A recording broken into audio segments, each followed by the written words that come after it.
Town TV, what a jolly good show!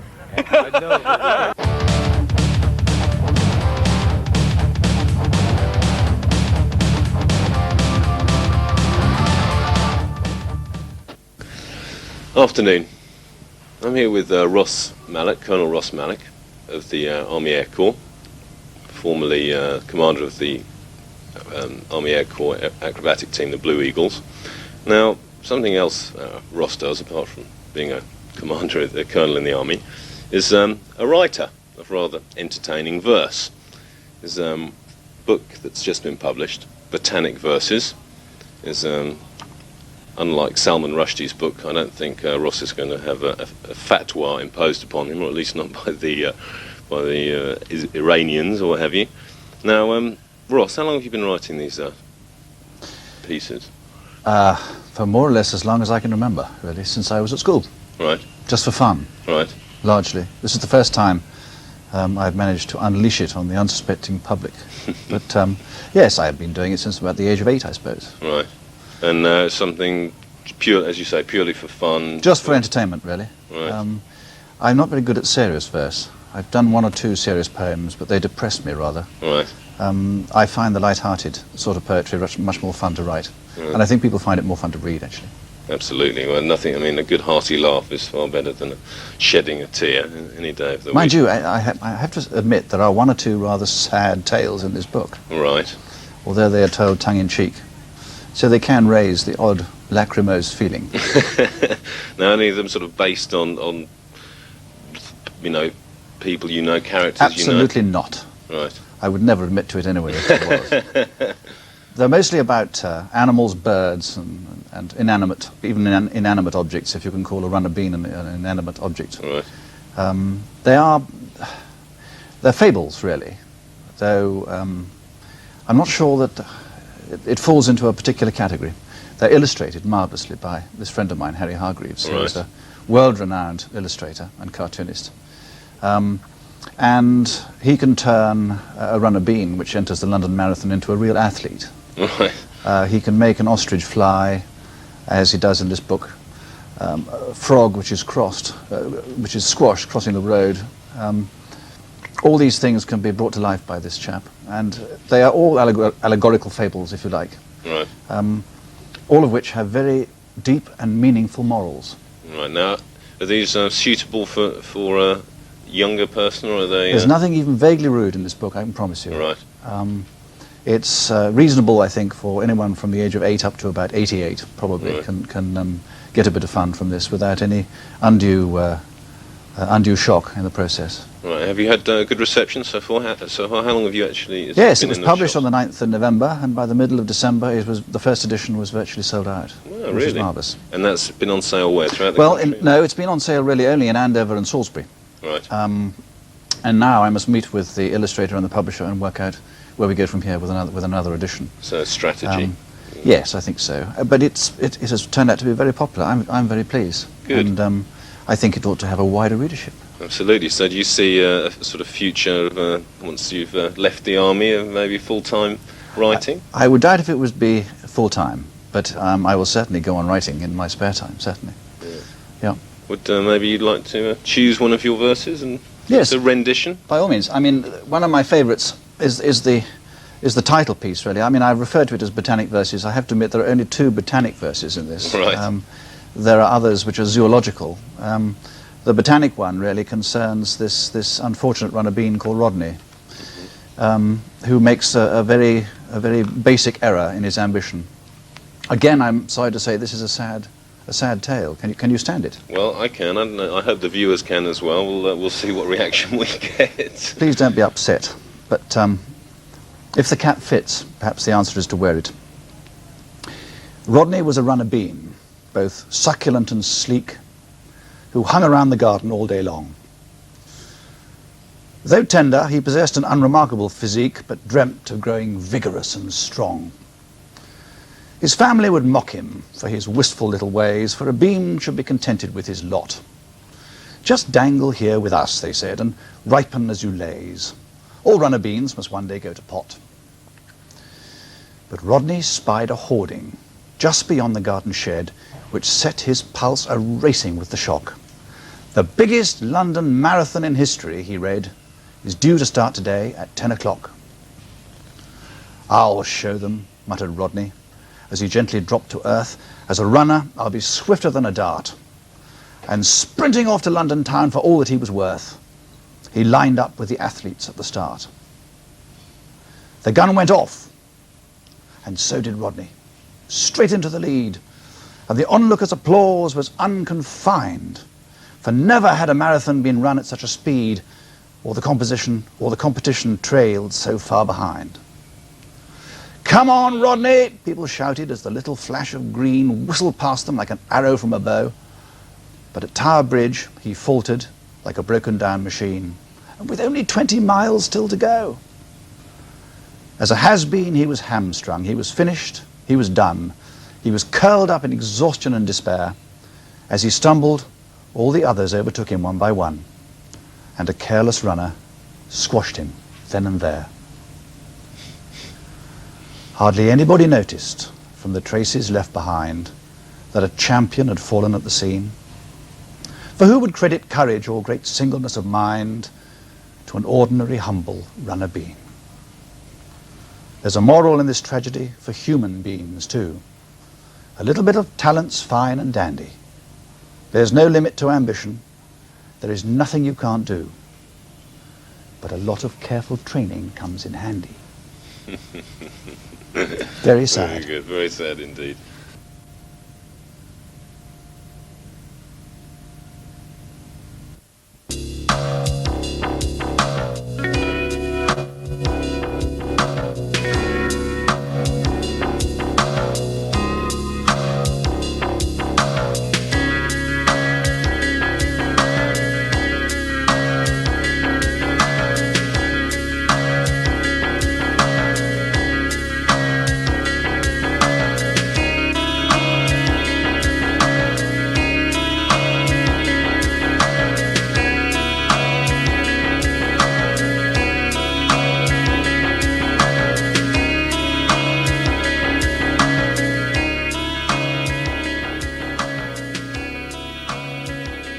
As you can see, here we are in the tropics. My name's Peter Matthews, Head of Art and Design at Cricklade College, and we're on a one-day trip to Kew Gardens with 37 students from various courses, A-level, first and second year, and textiles, to gather material in the form of photographs, sketches, drawings, coloured sketches, to take back and work into a final exam piece for various A-levels.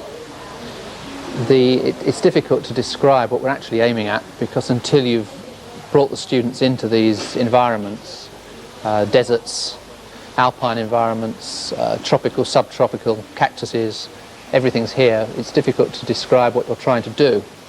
But I've been going around students who are drawing and trying to encourage them to be lavish and experimental with their drawings, so that you don't get one flower head or one plant floating about in a sea of white. So you get what you can see behind me, which is plants trying to escape out through the glass, plants that cover you completely, and trying to express the environment, so that you can see behind me here huge lily pads, lots of water.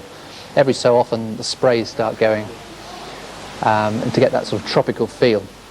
Some of the students are textile students, so they're trying to take their work from the sketch to a repeat pattern, and the more fine art students are trying to produce a painting, which may be very large. I hope that out of this will come huge pictures the size of walls, rather than small delicate pictures the size of sketchbooks. If you look at syllabuses, A-level syllabuses nowadays, they do in fact talk about being aware of ecology, etc.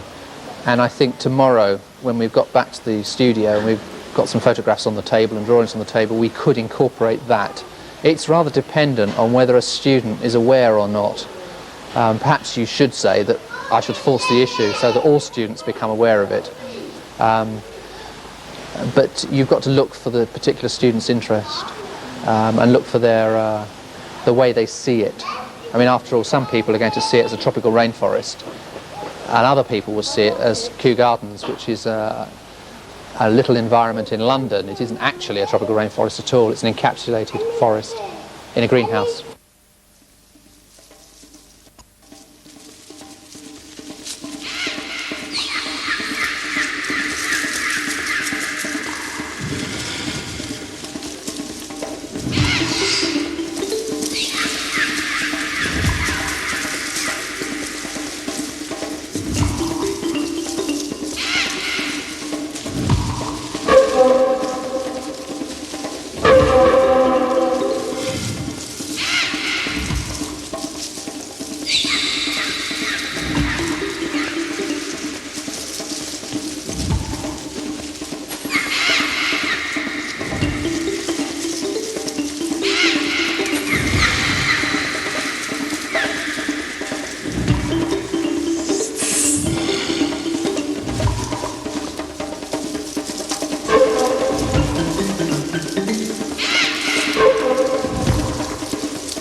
Where can people actually purchase the book, Ross?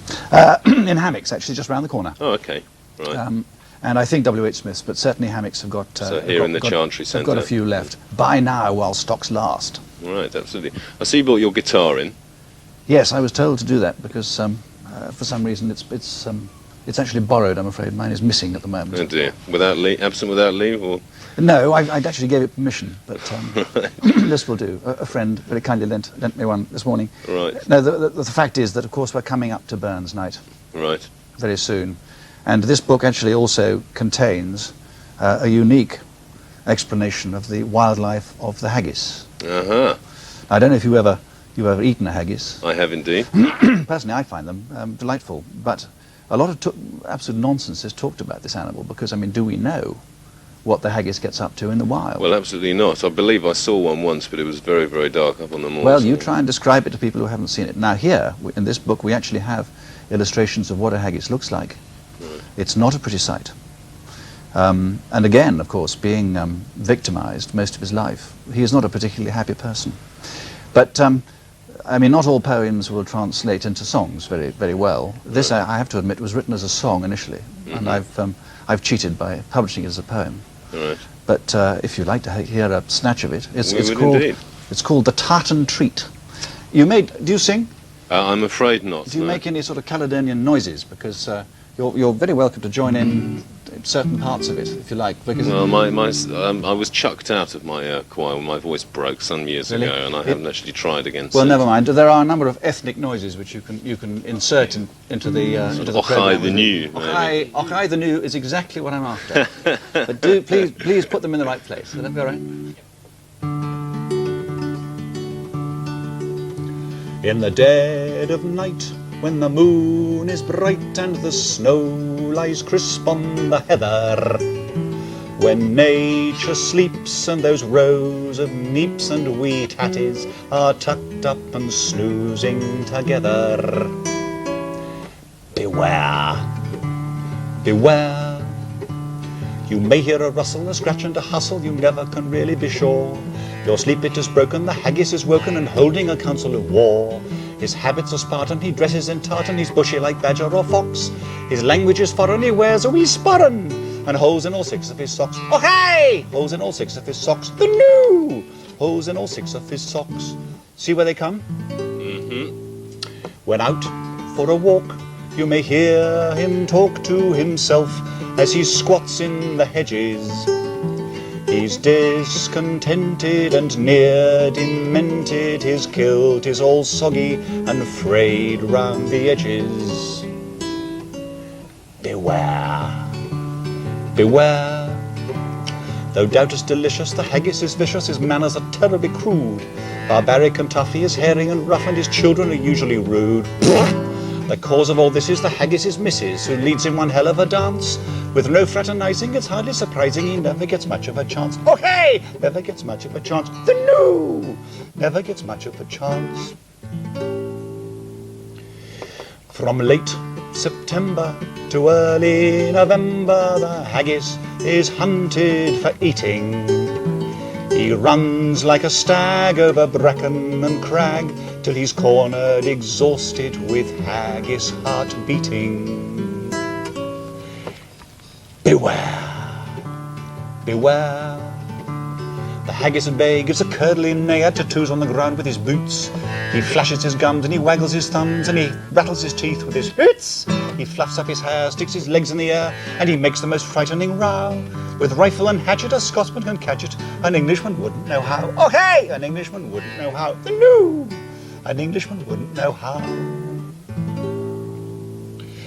The haggis, though haunted by man, is undaunted by crisis or man's persecution. One day he is sure we'll protect him by law, and he'll vote, like all haggai, for Scots devolution. Beware, beware. The haggis, when eaten, is still not beaten. The haggis will do you no favour. He leaves a suggestion of mild indigestion and days of familiar flavour. Just look at him there on the plate, without hair, without legs, without tail or head. From Stirling to Fife he has such a sad life that a haggis is happier, very much happier. A haggis is happier dead. Oh hey! A haggis is happier dead. The new! The haggis is happier dead. So, if you've enjoyed listening to these verses as much as we have here at the Town TV studio in the Chantry Centre, you can go and pick this book up, $3.99, bit of a bargain really, at Hammocks, just round the corner from us in the Chantry Centre, or W.H. Smith down on the High Street. Now, Ross very kindly has offered to pop in and see us on a weekly basis and give us his songs and ditties. Now, we thought it'd be a nice idea if maybe local people could give us ideas for these, and Ross will write them around local happenings and local occurrences and local people. So if you've got any ideas, give us a call or pop in and see us in the Chantry Centre. We'll pass those ideas on to Ross and you can see your ideas on screen. Ross, thanks once again for being with us. Pleasure. Best of luck with the second edition. I hope it gets to a wider audience. And look forward to seeing you again. Maybe you can give us some more songs in the future. Delighted. Thanks very much. Thank you very much indeed. Bye now.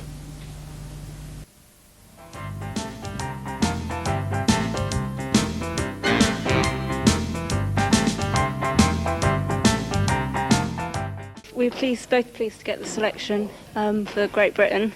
It's the first one of the season, so we're both really pleased to have been thought of straight away. Well, very much the same as Lynn. I'm looking forward to it and getting a good race out of it. Well, both of our main aims is the European Championships in Paris, and that's in the middle of March. And there's a couple more races leading up to that, which we'll be gearing for, the National Indoor Championships that we'll both be doing, probably different distances. So it's really important for females to do weights and circuit training, and when you see someone on the track you don't realise exactly how much training or how strong they are, and it takes a lot of strength to do this type of work, but we do it every week and it's really important, I think. At the moment I'm doing roughly between 75 and 85 miles a week. Most weeks, yeah. Obviously if I've got a race I won't be doing quite as much, I'll be easing back. I do probably about 50 miles a week. I sort of do more speed, like I'm an 800 metre runner, where Debbie's a 1500 metre runner, a 3000 metre runner, so she does more mileage. But I tend to do the faster stuff on the track, so my mileage isn't quite as high.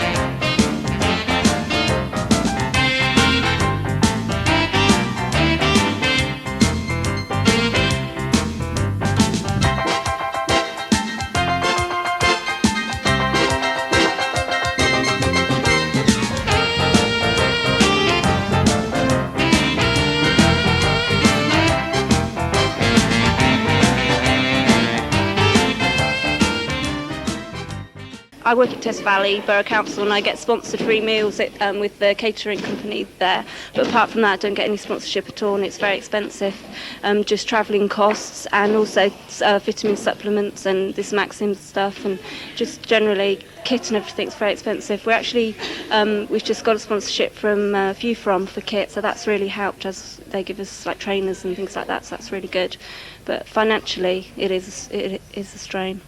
Well, I'm in much the same boat as Lynn, really. Having to travel from Swindon 3 times a week, obviously my travelling costs are very high. Get a little bit of help from Nationwide, who I work for, but other than that, it's just a question of making ends meet.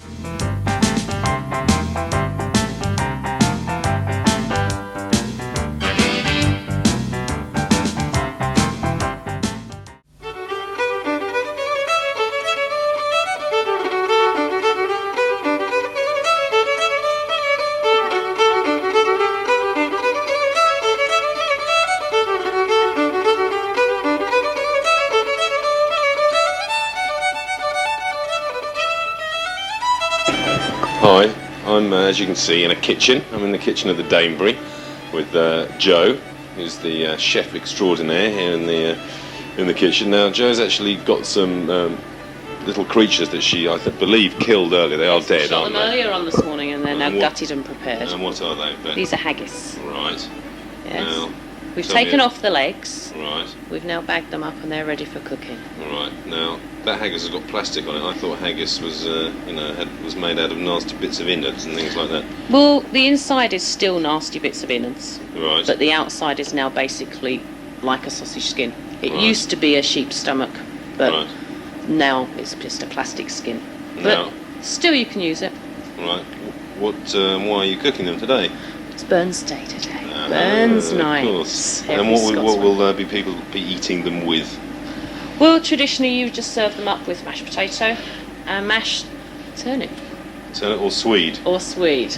That's known down here, swede. Right. Yeah. So what we would call swedes and what those Scotsmen people call would call turnips. turnip. Very confusing indeed. Certainly is. Now, I believe things are a little bit stressful here for you at the moment because your kitchen is not as you would like it. Not quite, no. We're in the middle of in fact, we're just starting refurbishment.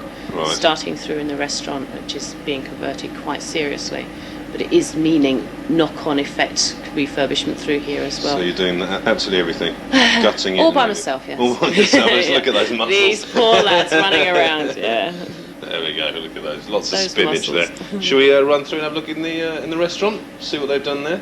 Yes. This is while we're waiting for the. While we're waiting for the. While we wait for yes, this one to come while out. we wait Right, for okay, the other let's, thing. let's go then. Okay. Come on then.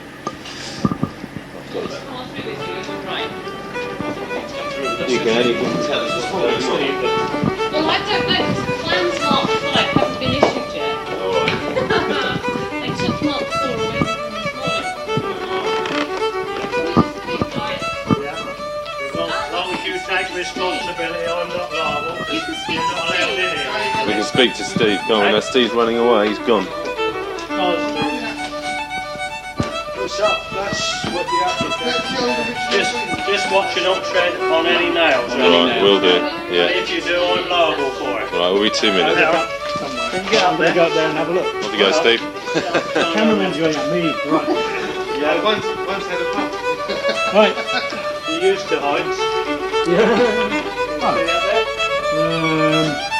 There's lots of wires. Yeah, do you want it coming closer then? No, that's fine.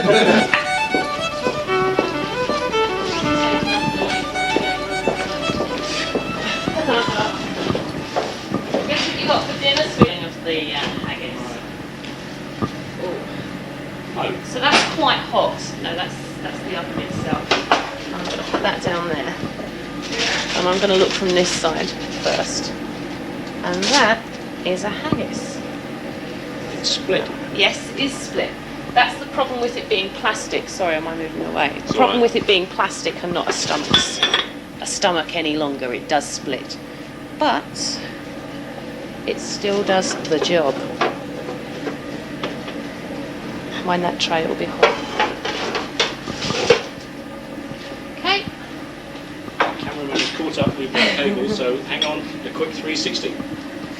Okay. Very Hope good. Uh, you enjoyed that. So the idea is just to scoop it out from there. And you can see it's quite a bit drier than it was earlier on. It looks so appetising. As you said, it looks just like Looks a very mince Looks meal. very much Yeah. like a minced dish. And as I say, if most people were served it and not told what it was, they would probably accept it as a minced dish. So how long was it cooked for, Joe?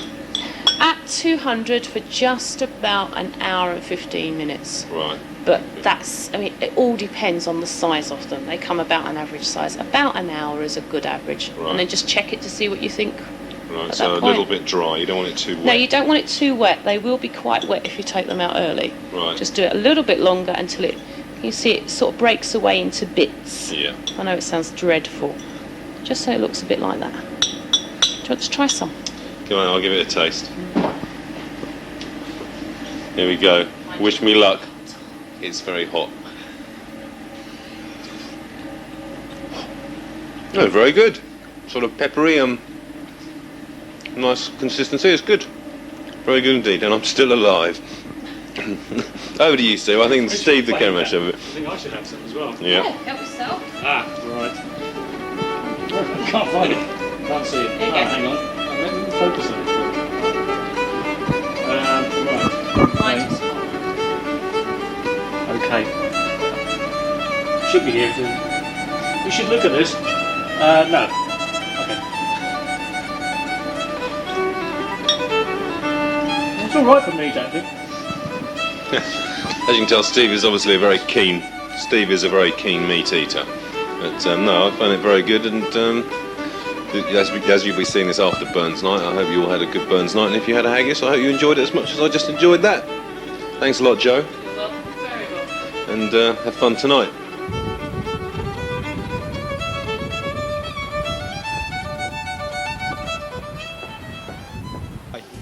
Good evening or afternoon, depending on what time you're watching. It's a very great pleasure for me to be sat in the studio in the Chantry Centre, and with us for this week's show we've got a very special interview with Paul Roberts, the singer from the Stranglers. Steve can give us a nice shot of Paul. Hello, Steve. Hiya, This is Howie. Paul. Hi, Paul. Welcome to Town TV Studios. Just got a few small minor questions for you, nothing too overly Minor taxing. questions? Yeah, minor questions, you know. You've just finished a world tour in the last couple of years. I mean, how did the tour go? Very well indeed. In fact, in the last 2 years, we finished the tour. Well, we've done 111 dates in 15 months. 111, that is a lot of dates. Yeah, it's pretty prolific. We're not sure if there are any other bands that have actually been working that often. so- Whereabouts did the tour take you? We started in Belgium, basically. We started in Belgium, we then went to England, a strange place across the water from Europe. And then we went to Scotland, then we came, then we went back to Europe, then we went to Japan, then we went to England again, Scotland, France for about 2 weeks. We went to the USA for 6 weeks. And then we came back, did some European festivals, and we've done another British tour. And then we stopped for Christmas, really. Very busy then. Very busy. Very busy, very busy. So what's your favourite memory or nightmare from the tour then? My favourite memory? My favourite nightmare is the fact that we had to pull out about 5 shows in the end of '92 because I contracted 3 illnesses off of our tour manager, which aren't very, they're not very good diseases to get if you're a singer, i.e. laryngitis, sinusitis and bronchitis. And I had to be sent home for a week. That's probably my worst, except for recently I also got this awful flu, and I had to do 9 shows, 7 out of 7 nights with it, which takes it takes it out of you, really.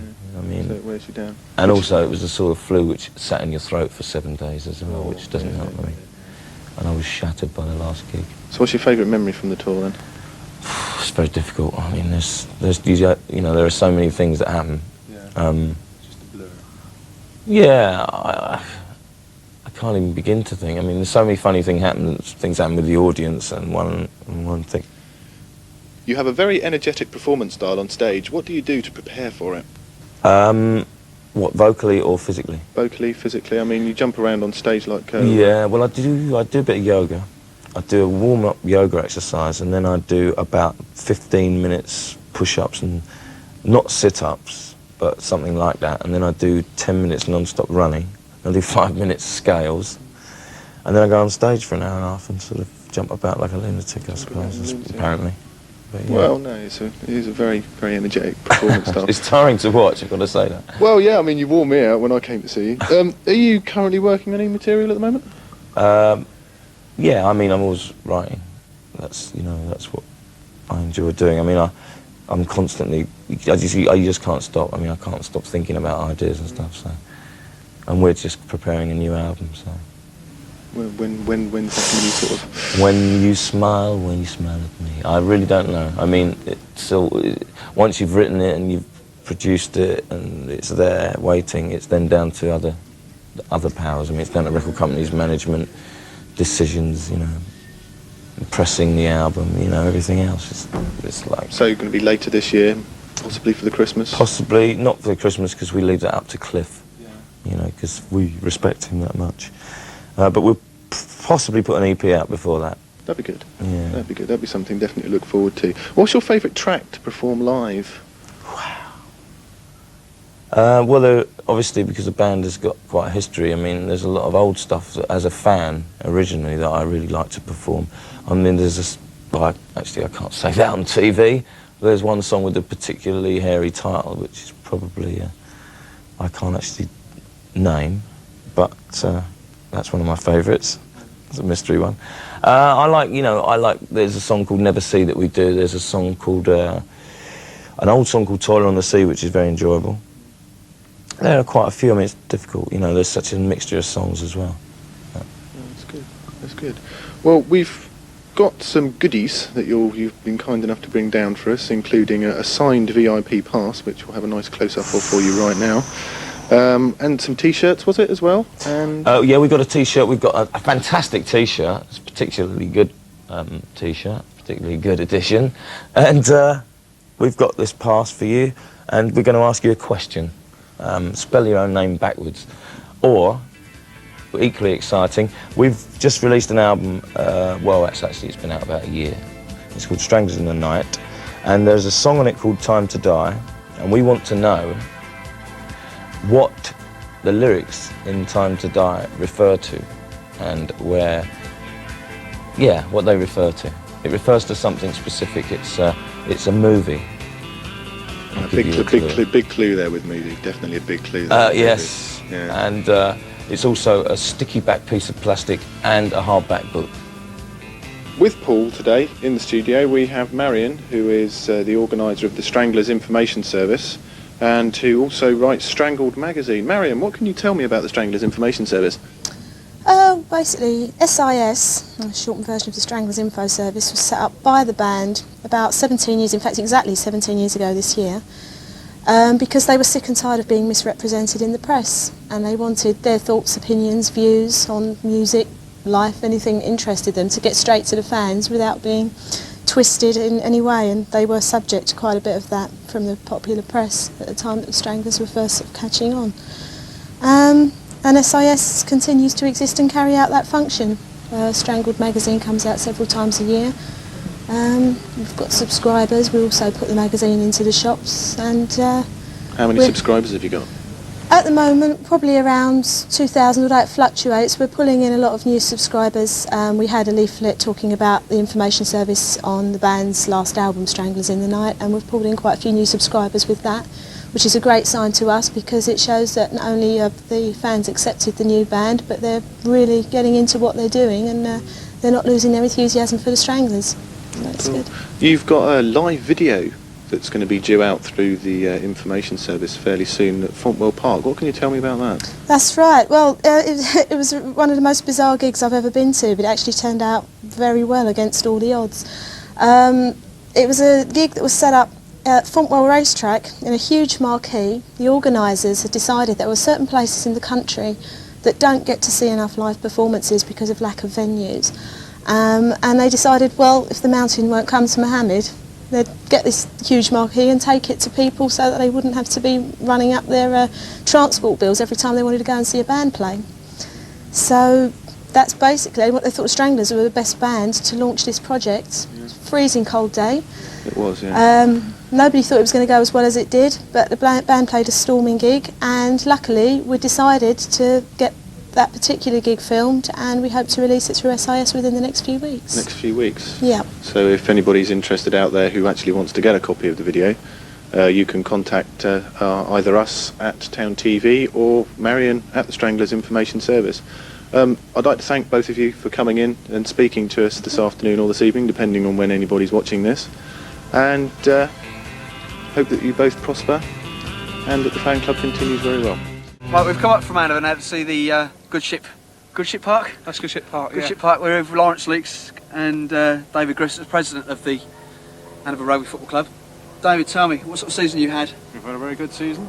We've had a very good result yesterday, rather last week, against Millbrook, where we won against the odds. Millbrook, I think, thought they were going to win very easily, and right against all expectations, we won, and we did the club proud. And it was a very, very good afternoon for the club. I think all the teams have done well this season. So Lawrence, tell me, you sort of saying about the under-15s, the under-16s and the Colts and that, how are they doing? The RFU have got a big emphasis on rugby for youth, and the club have tried very hard over the last few seasons to do that. We've got nearly 100 kids now up on a Sunday, and they range from the ages of 5 upwards up to 16s, and then we have a Colt side which is under-19s. Today you played the Fareham Eagles, how did you get on? We won 34-19. Tough team? Yeah, hard team, good result. All the team played well, you know, very pleased. So what plans have you got for the future? I mean, you said you've got a display coming up. Yeah, the Sports Centre have kindly given us some space down there to put some photographs up, which are going to be down in the foyer, and they're photographs of all ages, and there's also information about how people can join the club. Yeah, and you've got another one coming up in the library as well? Yeah, and we moved that to the library on the 5th of April. So it's all... Yeah, things are going well. The club's really having a record year this year. We're looking to put 5 teams out on a Saturday now, of senior sides, and once we do that, we should be up, you know, amongst Basingstoke and Newbury in years to come. Well, Lawrence, David, thanks very much for your time. I know you're hot and sweaty. You just finished and you want to get changed. Thanks for your time. Thank you. Thanks for speaking to Town TV. Thank you. Cheers.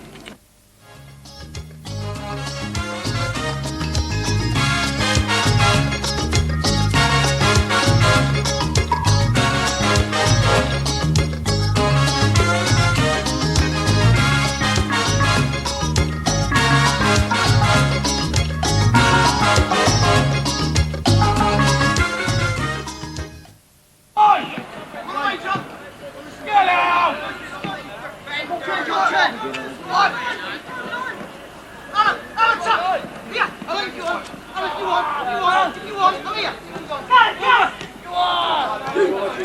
Yes, John! Come on, George, get back, son. We're continuing this week's sports edition, or this week's sports coverage. We're at Portway Stadium now. Andover are playing against Portsmouth RN. The score is at the present moment in time 1-1 with about 15 minutes to go. There's been a couple of bookings that you've probably seen yourself. But it's all happening. Andover are playing in red, on red and black stripes. Portsmouth are playing in blue. Andover at the present moment in time are at 5th in the table, and Portsmouth are 11th in the table. Andover have made a new signing in the last few days. They've actually signed a striker called Paul Sensi. Right, well, I'm with Ken Cunningham-Brown. Ken, tell me, how's the game going? I'm disappointed at the moment. Yeah? It's 1-1. I think we should be winning this, so I'm hoping to go away with 3 points. We need 3 points. Since the beginning of this year, things have gone slightly wrong for us. Not desperately wrong, but we need to get back on a winning streak. We seem to be drawing. We seem to be getting 1 point, and we need 3. I mean, you're 5th in the table at the moment, aren't you? So, I mean, Portsmouth are what, 11th?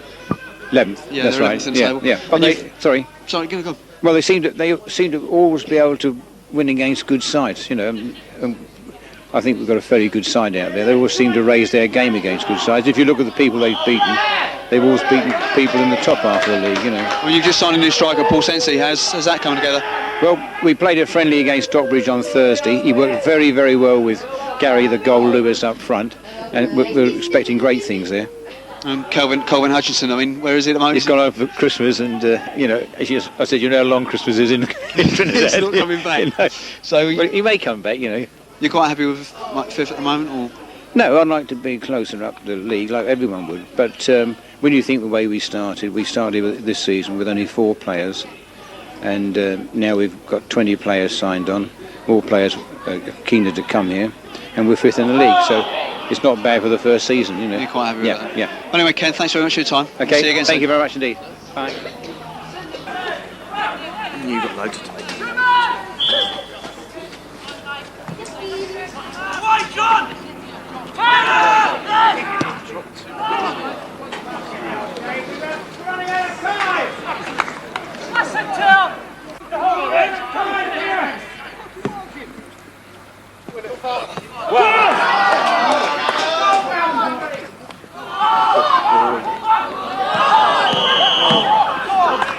Well, I'm now with Andy Swatton. The game's just finished. 1-1, Andy. Yeah. Good game? A bit disappointing, really. You know, didn't really put it together from start to finish, really. You know, things haven't really gone our way just of late. And like I say, it's a bit disappointing, but we've got to just try and get back to basics and start putting a few results together, basically, to get us back on track. I mean, you know, it's disappointing for fans, not only, you know, fans, but the players as well. I mean, you know, people be gutted. You know, we should have won, but you know, it's the way it is. Got a new striker coming in next week, haven't you? So I believe, yeah. Sense I've played with before, a couple of seasons back at Andover. Good lad, getting on a bit like me, but he knows where the net is. So hopefully, you know, we may be able to start putting the ball in the net. What it's all about. Colvin Hutchinson's on holiday still. Yeah, what's quite happening, I'm not sure with Colvin. You know, he went off back to Trinidad, and that was a short break over Christmas. But as of yet, no one's heard anything. Whether or not he'll be back, different thing, you know. But, Andy, thanks for your time. Thank you. Nice to speak to you again. And you. Long time no see, mate. Yeah, it is, isn't Good it? to see you. Yeah, a few years. Cheers, anyway, David. we'll see you again soon.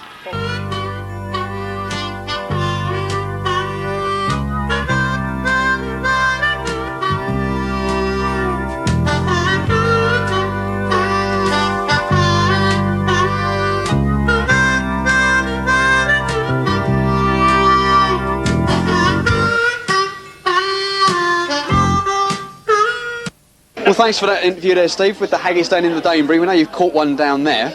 We've had information that there's been one sighted at Charlton. We're actually in the Royal Oak now, and we've an authority on haggis. There's a gentleman sat behind me who's wearing a kilt, and hopefully he can tell us a little bit about where the haggis comes from. So if you'd like to come with me... Oh, sorry. I'm taking big on the other end.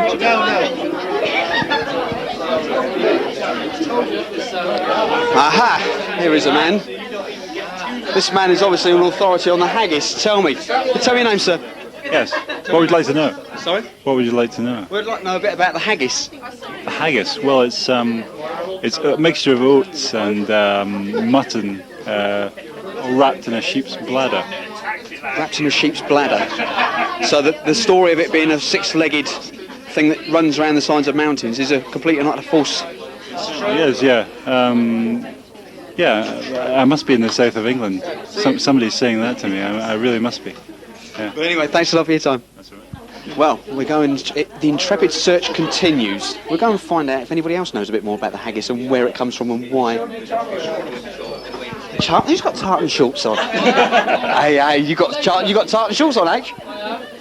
Tartan shorts. That man over there's got tartan shorts. Tartan shorts. Him. Let's go and have a chat. We're going to have a chat with him. Yeah, go and have a chat. Go and have a chat with him.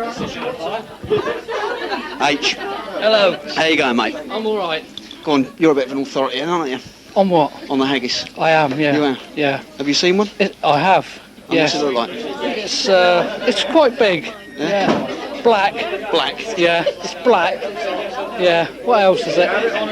Is it nice? It's lovely. It's lovely. It's lovely. You're going to sit down and tuck into some in a minute? I am. Yes. Right. Yeah. Well, anyway, I hope you enjoy it. Yeah. We'll see you again later. Right. Well, let's go find somebody else to talk to. What about Malcolm? Shall we have a chat with Malcolm? Let's go and chat with Malcolm. Now, Malcolm's the landlord. We know Malcolm. Malcolm! Teachers. Thinks he's going to get away again, doesn't he? Right. Janet. Hello, sweet. Hello, mate. How are you? I'm very well. Lovely to see you again. Right, tell us a bit about the haggis. About the haggis? Yeah, tell us about the haggis. Well, the haggis is an animal with two legs shorter than the other on the right-hand side, so that when it goes round the mountain, it doesn't roll off. But it can only go round in one direction. Well, we've heard that there's two types. We've heard there's two types. There's left I've got hand and this right from hand. a very authoritative font of information. Not him. No, you. Oh, me? I did tell him. Hello, darling. How are you? What do you know about the haggis then, Mal? That's Malcolm running away. We've got no chance. He's lost him. Lost him. Right. What about the bottom bar? Should we go and have a chat with some of them then? Oops. No, of course not. We're going to have a chat with them in the bottom bar? Let's go and ask them down the bottom bar what they think about what they know about the haggis. It doesn't look like it, does it?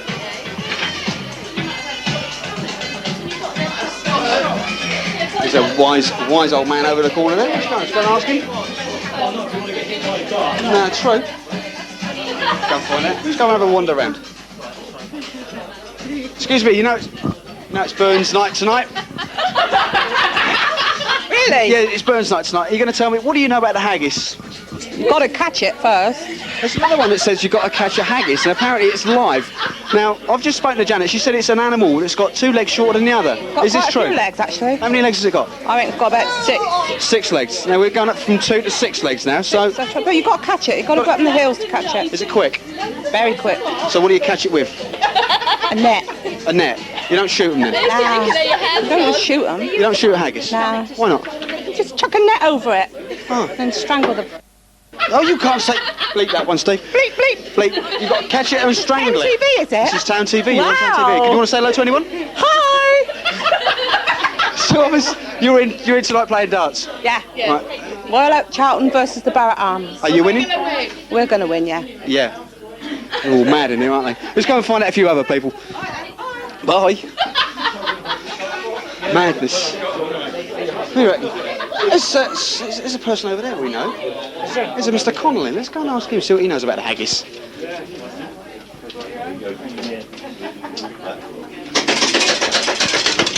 Mr. Connolly. Mr. David Bullis. We've heard that you're an authority on haggis.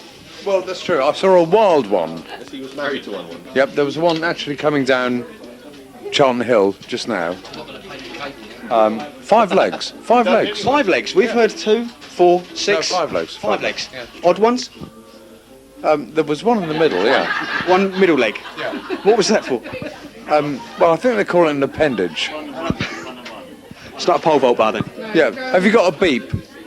Because they call it something else as well. All right, well, we won't go into that. No, I don't think we ought to, no. But anyway, thanks a lot. No, we'll see you later.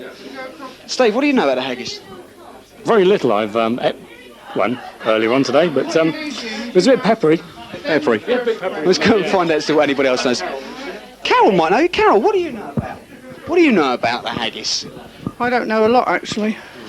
I'm no good, am I? Well, not we on it. I can't interview you. I know. You just shoot me off, don't you? Shoot my head in. That's right. But you Actually, I want to know what haggis is. You want to know what haggis is? Well, apparently we've been told it's a furry animal with either 2, 4 or 6 legs. I think it's got 5. No, it's got 5 legs now. Yeah. It's furry. You have to chase it around a mountain because it's quick. Yeah. They will go left or right-handed. But other than that, you don't know a lot about it then. I think you're going to get trumpeted now. Ladies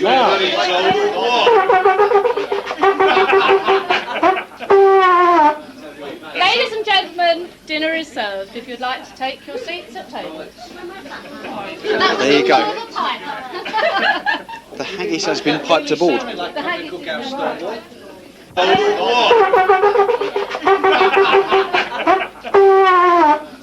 Ladies and gentlemen, dinner is served. If you'd like to take your seats at table. There you go. The haggis has been piped aboard. Well, after all the joviality of finding out what a haggis is made of and where it comes from and how many legs it's got, we're now with David Muir. He's the piper for the night. He's going to pipe the haggis in a little bit. David, tell me, how long have you actually been playing for? I've been playing for about 19 years now. Started when I was 12 years old. Somebody once told me you can't actually write music for bagpipes. Is that true? Untrue. So, how do you do it? How the professionals do it, I wouldn't like to say. It's possible to sit down there, put a few notes together, and obviously there's music for the pipes as well.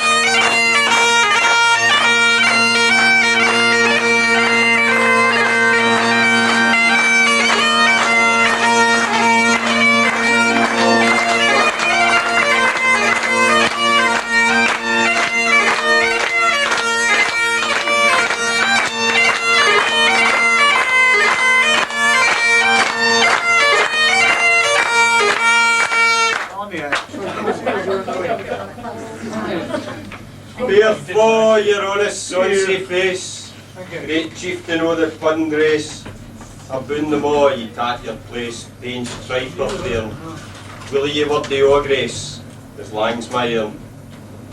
The groaning trencher there ye fill, your buddies like a distant hill, your fiend with help to mend a mill, in time of need, whilst through your pores the dews distil, like amber bead. His knife, see rustic labour dicht, and cut ye up with any slick, trenching your gushing entrails bricht like ony ditch. Then oh, what a glorious sight, warm reeking, rich. Then horn for horn they stretch and strive, deal tack the hindmost on they drive, till all their wheel smalt kites belive are bent like drums. Then all good man they slide to arrive. They thank it hums. Is there the two of his French ragout, or olio that would stow a suit, or fricassee would make her spew with perfect scunner, looks down with steer and scorn for view when sick of dinner. Dear devil, see him o'er his trash, his feckless of the wither drash, his spindle shine, like a twin lash. Well, at the end of this auspicious occasion, we'll leave them to it. We'll hand you back to the studio. And, I hope you've had a good Burns night, because we've certainly enjoyed ourselves. So, back to the studio.